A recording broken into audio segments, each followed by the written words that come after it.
New York সফরে গেলে ইসরায়েলের প্রধানমন্ত্রী বেনিয়ামিন নেতানিয়াহুকে গ্রেপ্তারের হুঁশিয়ারি দিয়েছেন শহরটির নবনির্বাচিত মেয়র জোহরান মামদানি। ওয়াশিংটনের একটি নতুন প্রস্তাব কিয়েভের উদ্বেগের কারণ হয়ে দাঁড়িয়েছে। খবর অনুযায়ী যুক্তরাষ্ট্র এমন একটি শান্তি কাঠামো সাজাচ্ছে যার অংশ হিসেবে ইউক্রেনকে কিছু ভূখণ্ড ছাড়তে হবে, সেনাবাহিনী অর্ধেকে নামাতে হবে এবং কিছু বিশেষ ধরনের অস্ত্র ত্যাগ করতে হবে। ভারতের কাছে $93 মিলিয়ন সামরিক অস্ত্র ও প্রতিরক্ষা সরঞ্জাম বিক্রির অনুমোদন দিয়েছে যুক্তরাষ্ট্র। চলমান সংঘাত বিরতির মধ্যেও গাজা উপত্যকায় হামলা চালিয়েছে ইসরায়েলি প্রতিরক্ষা বাহিনী IDF।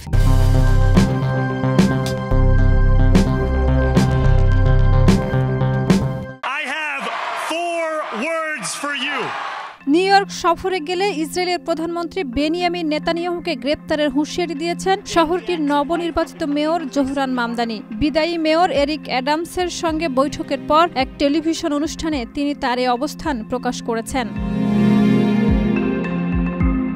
4 নভেম্বর নির্বাচনে বিপুল ভোটে জয়ী হয়ে 34 বছর বয়সী মামদানি নিউ ইয়র্কের মেয়র নির্বাচিত হন। তিনি আগামী 1 জানুয়ারি আনুষ্ঠানিকভাবে দায়িত্ব নেবেন। আনাদোলু এজেন্সির খবরে বলা হয়েছে, তিনি ইতিমধ্যে গাজায় গণহত্যার অভিযোগে নেতানিয়াহুর বিরুদ্ধে আন্তর্জাতিক অপরাধ আদালতের গ্রেপ্তারি পরোয়ানা নিউ ইয়র্কে কার্যকর করার প্রতিশ্রুতি দিয়েছেন।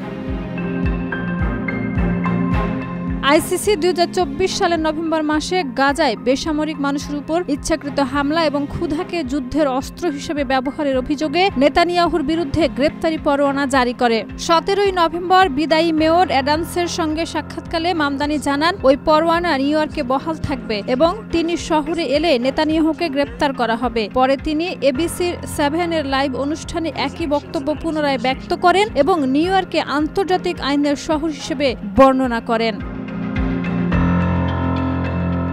মামদানির ভাষ্য, আমি বারবার বলেছি নিউ ইয়র্ক আন্তর্জাতিক আইনের শহর। আইন মেনে চলা আমাদের দায়িত্ব।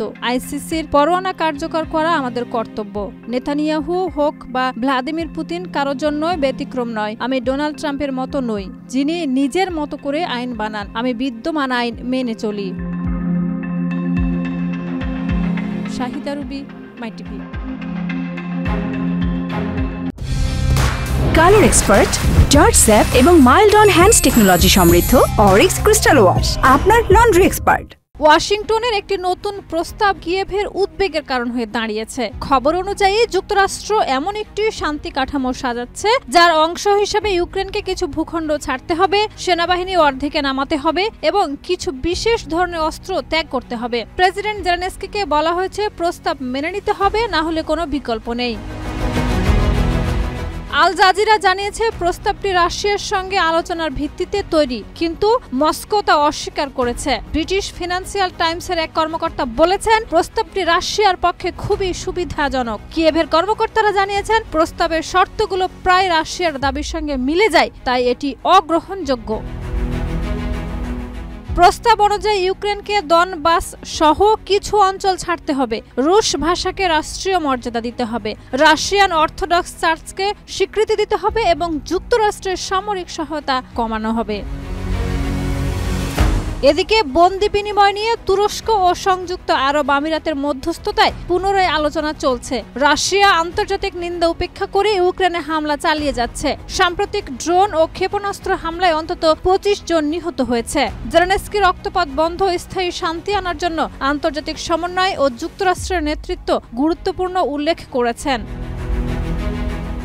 Shahida Ruby, my TV.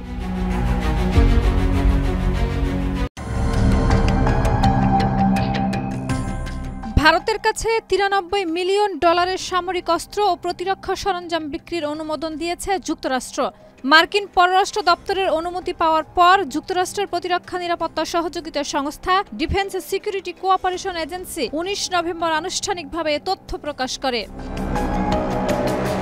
চুক্তির আওতায় ভারত যুক্তরাষ্ট্র থেকে 2 ধরনের আধুনিক অস্ত্র পাচ্ছে, জ্যাভলিন অ্যান্টি ট্যাঙ্ক ক্ষেপণাস্ত্র এবং এক্সক্যালিবার গাইডেড আর্টিলারি রাউন্ড। জ্যাভলিন মিসাইলে ব্যয় হবে $45.7 মিলিয়ন এবং এক্সক্যালিবার আর্টিলারি কিনতে ব্যয় ধরা হচ্ছে $47.1 মিলিয়ন। পুরো প্যাকেজে রয়েছে 100 জ্যাভলিন মিসাইল, 25টি light weight command launch unit এবং 216টি Excalibur precision guided artillery round.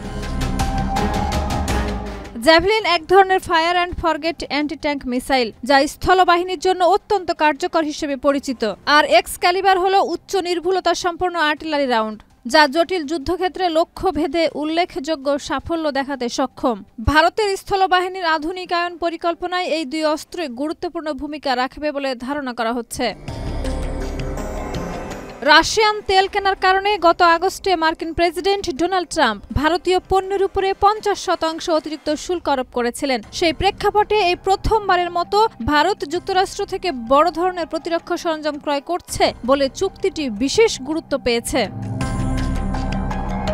বিশেষজ্ঞদের মতে সাম্প্রতিক ভূ রাজনৈতিক পরিস্থিতিতে যুক্তরাষ্ট্র ভারত কৌশলগত অংশীদারিত্ব আরও জোরদার করার একটি স্পষ্ট ইঙ্গিত দিল এই চুক্তি। ভারতের সামরিক সক্ষমতা বৃদ্ধি, পাশাপাশি ইন্দো প্যাসিফিক অঞ্চলে ওয়াশিংটনের প্রভাব বাড়াতেও এটি সহায়ক হবে বলে বিশ্লেষকদের আশা।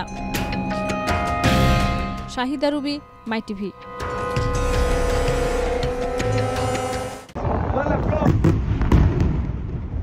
চলমান সংঘাত বিরতির মধ্যেও গাজা উপত্যকায় হামলা চালিয়েছে ইসরায়েলি প্রতিরক্ষা বাহিনী আইডিএফ। এ হামলায় অন্তত 28 জন ফিলিস্তিনি নিহত এবং আরও কমপক্ষে 77 জন আহত হয়েছেন। আল জাজিরার গাজা প্রতিনিধি হানি মাহমুদের তথ্য অনুযায়ী 19 নভেম্বর দক্ষিণ গাজার খান ইউনিসের আল মায়াসি এলাকায় 3টি লক্ষ্যবস্তুর উপরে বোমা বর্ষণ করে আইডিএফ। একই সময়ে গাজা সিটির পূর্ব অঞ্চলের সুজাইয়া ও জয়তুন এলাকায় একটি করে ভবনে হামলা চালানো হয়। এসব আঘাতেই হতাহতের ঘটনা ঘটে।